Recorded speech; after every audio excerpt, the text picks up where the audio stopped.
What's good, everybody? Chris here again. Chris Goes Outdoors. In one of my last videos, I had discussed some advice for potential Appalachian Trail or long distance through hikers, and I touched on how I kind of looked at the AT instead of one big long hike as kind of like split up to like 4 to 5 day section hikes. I thought it would probably be a good idea to just kind of go over that and how I would plan that out. In this example, we are using the PDF version of the AWOL guide. This is the 2017 version of the PDF. I'll talk about some of the stuff that the guide features in a second. And for the example, we're going to take a look as if we are starting off the trail again. So we arrived in Hot Springs and we're looking to our next spot. And the next spot that I saw will be Erwin, Tennessee, that I think is the next logical resupply point for me. The AWOL guide, I'll just go over some stuff really quick. This little portion right here, this is the southbound mileage. This portion right here is the northbound mileage, and you can see the actual name or whatever that you're looking at. The camera means that there's a view there. Water means that there's water there. Tents mean that there are some sort of camping there. P for parking. The tower here means that there is a fire tower there. Right here is a shelter, means that there is a shelter there. And it is built to house about 5 people. The moon right there means a privy. The water that is not completely full is usually an iffy source, like sometimes it can be running, sometimes it's not. You can also see the elevation profile along the way here, and then the actual elevation lines go down, so that's 5,000, 4,000, 3,000 feet, and they are also listed in number form over here. The AWOL guide is super handy. I'm not going to go through this entire AWOL guide. Buy it. It is well worth the money. They do a very good job of putting this together. And you can see right here just some of the general town information. We'll go back up to where we were. So what was that, 273? Yeah, we just came down the trail. This is Hot Springs, North Carolina. As you can see, let's just say we just got into town. So page 34, you can see right there, that is where town information is listed within the actual book. We'll go down to page 34, and you can see right here all the information about the town. And once you get into Hot Springs, you literally walk right by the hostel Laughing Heart Lodge, and that's where I ended up staying. Let's say you just went in, you posted up at the hostel Laughing Heart Lodge, paid the gentleman who runs the place the $20 or whatever it is to stay, set up, and now you know you're kind of relaxing a bit, you're getting your chores done, and you want to see exactly how far the next resupply point is, because you have to go grocery shopping and resupply for the next town. The first thing that I would do, I would check to see where my mileage was. So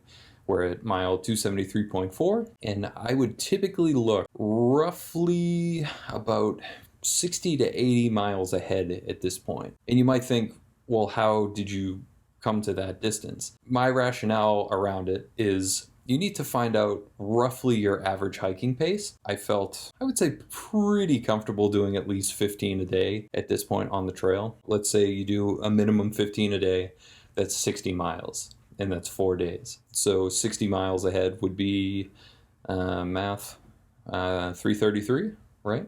So we're just going down the mileage here. Not seeing anything yet. So nothing right around 333, a dirt road. It's not going to help us too much. In theory, we come out to this little gap here where Route 19 West is, and we might be able to hitch into town somewhere, but I'm kind of looking specifically for a town that I can stop in and preferably not have to hitch at just, you know, a random gap between some mountains. Look what we have here. Mile 342.7, you come down to River Road, Unaka Springs Road, and Erwin, Tennessee is 3.8 miles west from the AT. Anyways, I would see Erwin here, and I would then do the math. So I've already done that for you. Right here, Erwin's at mile 342.7, Hot Springs at 273.4, which leaves us with a total mileage of 69.3 miles. With that said, if we wanted to do that roughly anyway as a 4-day hike, so that would be 17.5 miles a day if we wanted to do that in 4 days. And if we wanted to do that in 5 days, it would be roughly 13.86 miles a day. So for my pace that I was going at that time, and again, this is all just roughly estimating, I felt that it would be a very, very comfortable 5-day hike. And I thought that we could do it in 4. And I think our initial plan was to actually do it in 4. With that said, let's say we wanted to do it in 4 to 5 days. So roughly we're looking around 17.5 to 14 miles a day. We could resupply for 4 days, we could resupply for 5 days, or what I would usually do, whatever the max amount of days I thought it was going to take me to get to the next town, I would typically resupply for 1 day over. So I would probably resupply for at least 5.5 days. Enough food to last you breakfast, lunch, dinner for 5 days. So you can maybe try to arrive in Irwin and at least have a little extra food. Some people didn't really care and they would just kind of go with it, and they didn't mind running low on food, you know, knowing that they were heading to town, but I really liked having extra food just in case. We've made our decision. We're going to aim for between 4 to 5 days. So we're going to go somewhere in town and resupply. We'll look at the little map here of Hot Springs and look at that. So right down the street from the hostel, we got Dollar General and Hillbilly Market, both of which had more than adequate supplies from my experience. And you can also hit the Outfitters up here. You can see there's all sorts of stuff here. The laundromat, I also hit that spot right there. We also ate at the Spring Creek Tavern. We also stayed, they have a little Airbnb type situation above that place. We stayed there on one night as well because we spent a $0 there. And the Smoky Mountain Diner was really good. Getting carried away. So let's say we resupplied, we got our food, and we are ready to head out on the trail. So the first thing I would do, I would look at the rough mileage that I would in theory need to make day to day. I would also take into account the elevation profile. So you can see here, once you leave Hot Springs, there is a pretty steep climb out of it. You drop down a little, and then you hit another steep climb going up to the Rich Mountain Lookout Tower. So when we left Hot Springs, essentially everybody in our group came down with some sort of sickness 2 days prior. Nobody was feeling 100%. We didn't want to stay in town another day, so we were like, we got to get out of here. Our initial plan was to get to the Spring Mountain Shelter here, which I believe was 11 miles. Yes, so it was 11 miles out of Hot Springs. Like I said, everybody was not feeling very well with all this elevation. I don't know what the actual elevation gain was. We ended up only making it 8.3 miles, and we stopped right here at the Rich Mountain Lookout Tower. We were looking at, hopefully, an 11-mile day. And with that said, it was definitely doable, but at the same time, there were a couple bailout points that would be easily camped at. So you can see here, we knew that there was a tent site or camping space up by this tower. There was water all along the trail up here. So even if we didn't stop right here, we still, in theory, could have camped somewhere around one of these springs.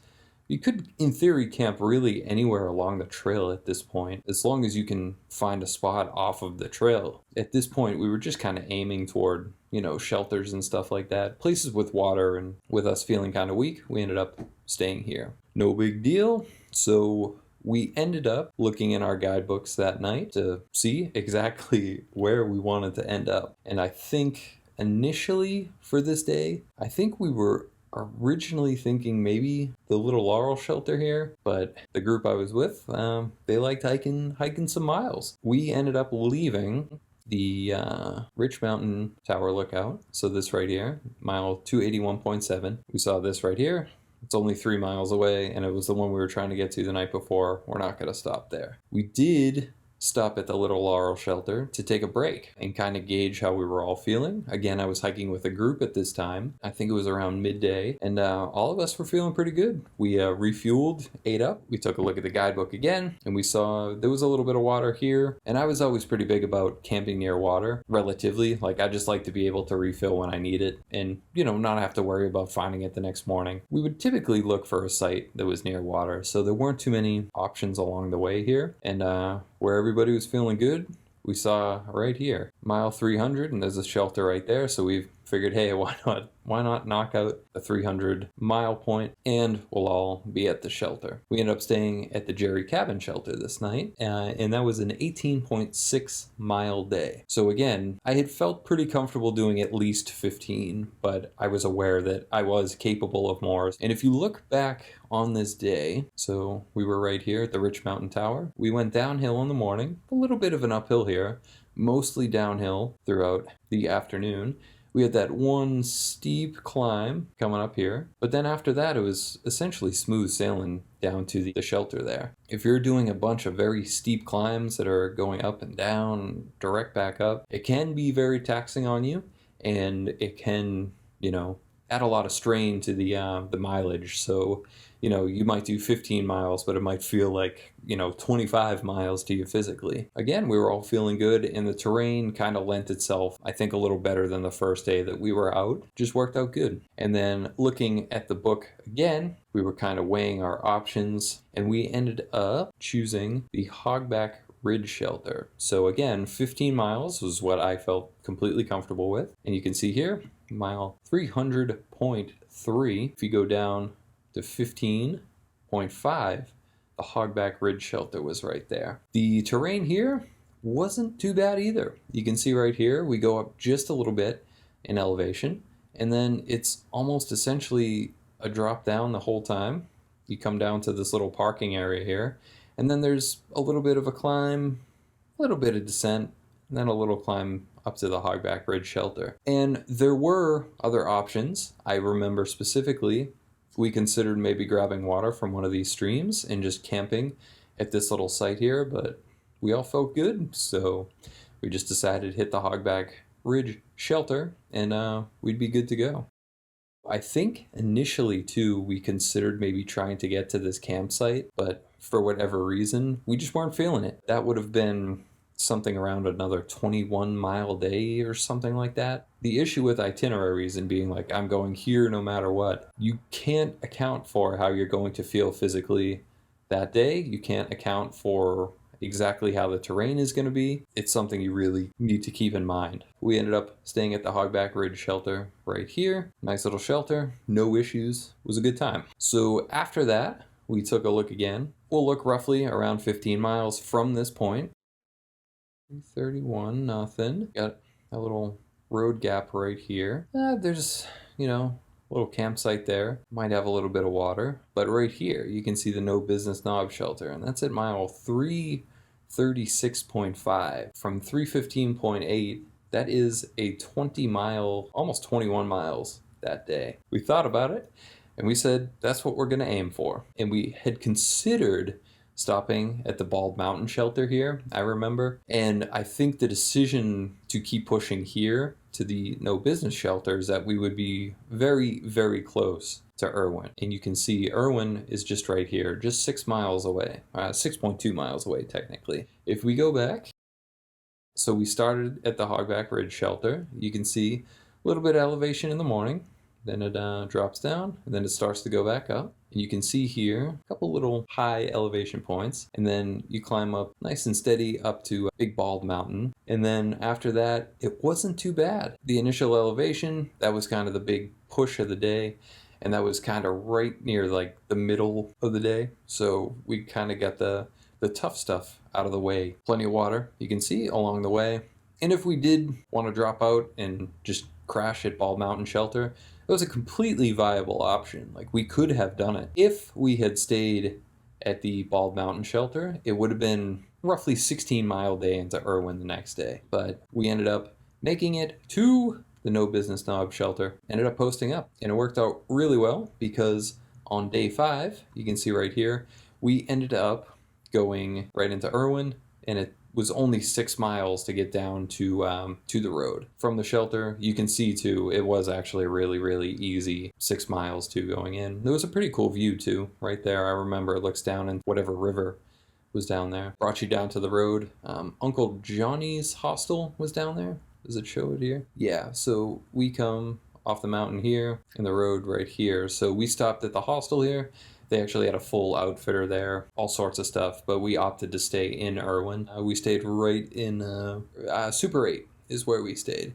So we actually got a phone number, I think, from a gentleman who lives in the area and just shuttles hikers back and forth. I think it was like a $5 fee. Uncle Johnny's actually offered a shuttle into like the main Irwin as well. But we took a ride with that guy, stayed at the Super 8, and this whole section right here was great because there was all sorts of fast food. He actually ended up driving us to, later on, there's a Walmart right there.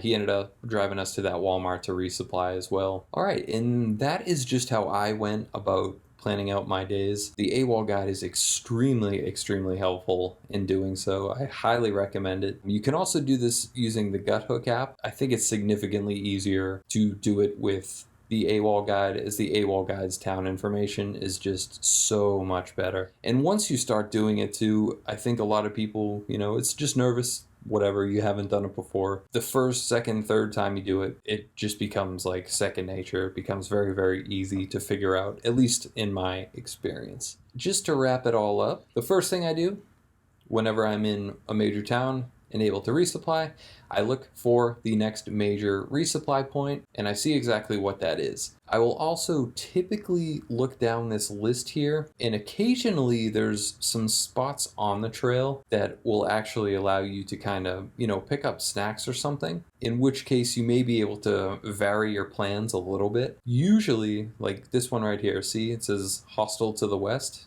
page 35. In theory, we could have stopped at mile 289.7, and I think one or two of my group did and walked down to the hostel, and I think they had like pizzas and snacks and stuff you could buy. So I also look for these type of options as well. Just in the event, let's say you're not making as much mileage as you'd like, and maybe you want to, score a couple extra snacks or something. So keep an eye out for spots like this as well, little places that you could possibly resupply at directly on trail. I talk about that in a minute too down here, but I also look at the distance, so how far the distance would be to that next major resupply point. We already went over that. It was 69.3 miles, Hot Springs to Irwin. Your average hiking pace, or what you have been comfortable with, this will give you, a rough idea, just roughly how much food you're going to need to get to that next resupply spot. I felt really good with 15, but clearly, as you can see, I was doing 19 almost that day, almost 21 that day. So you can push yourself a little further than you might actually think. I think our mind gives up a little bit before our body does. I know specifically on this day, it was a little push for me at the end, but we made it no problem. But knowing that rough mileage that you make will give you a rough idea how many days it will take you to get to the next location. Always keep in mind elevation. And I tried specifically to account for, like really big climbs throughout the day. If you're going over multiple 2,000-foot climbs or something, it's definitely going to tax you. So try to keep elevation in mind with the mileage. And then next up, we got weather. Definitely keep an eye on the weather. The weather can completely change your day. Case in point, when we left Irwin, I forget where we intended to go, but we left at a really stupid time. We should have stayed a 0 day. It snowed and was ridiculously windy and everything the day we left Irwin. And yeah, it changed our mileage that day for sure. Definitely keep an eye on the weather and take into account that the weather, especially if it's super rainy, can definitely lower your mileage. I just talked about this a little bit. Possible on-trail resupply. You might see listed down here somewhere along the trail. There were a couple spots. I think there was actually a spot right after Hot Springs. Maybe it was after Irwin, but it was like a little convenience store, and it wasn't actually listed in the book, but we were able to get some snacks in there, for instance. So keep an eye out for possible on-trail resupply. Water, I always just try to be wary of where it is, throughout the days. Just helps to plan and, make sure that you're not dying of dehydration. I prefer to camp near water if I could, just because I liked, having easy access to water out on the trail. And I think I mentioned this earlier in the video, but you don't necessarily have to camp at tent sites or shelters. Some people like to camp off in the woods all on their own. I actually did this a lot during like the middle of the trail when I was hiking solo for most of the time. It's completely up to preference. For most of the trail until you start getting to the north. It seems that, just camping off the trail somewhere is completely okay. But once you get north, I feel like it started around New York. That's when we get into right here. So keep camping restrictions in mind. I think this started right around New York, and I think that there's actually a note in the AWOL guide that talks about this. The trail goes through a very, very small corridor, and it's surrounded by private land. Camping restrictions, they start getting more whatever right around New York. I think they ease up a little bit in Vermont. New Hampshire and the Whites have kind of their own restrictions that are kind of difficult to all go over at the same time, but keep camping restrictions in mind. And then Maine too has a little bit, but I feel like once you get to a certain spot in Maine, like it kind of gets more open again. So I think that that's all I got. I will recommend that you pick up the AWOL guide that I'm using here. You can pick it up in PDF form. You can also pick it up in paper. I genuinely preferred having the paper. I like being able to flip through the pages and not have to worry about an electronic device going bad on me. Highly recommend it. Really, really helpful as far as planning your day, finding water sources, seeing what's ahead, and the town information that they offer is invaluable, in my opinion. I would not have wanted to do the trail without it. It was that helpful. I hope the video was helpful, at least a little bit. It's really not as difficult as I think people might think it is. Once you do it once or twice, you'll do it the first week you're out there, from Springer or the approach trail to Neil Gap. That's usually where people resupply for the first time. They either resupply, send one to the outfitter at Neil Gap, or go down into town. But you'll do that, and then you'll go from there to maybe Hiawassee, and you'll see how natural the whole thing comes. Anyways, hope the video was helpful. If it was, drop it a like. If you have any questions, comments, or concerns, you can leave a comment down below. I'll try to answer them, try to get back to everyone I can. You can follow me on Instagram if you care to, at Chris Goes Outdoors. Don't feel obligated though, social media is pretty lame. And if you have any other video suggestions, feel free to leave a comment, shoot me an email, and I'll try to get to them. Thanks for watching, everyone. We'll see you in the next one. Take care.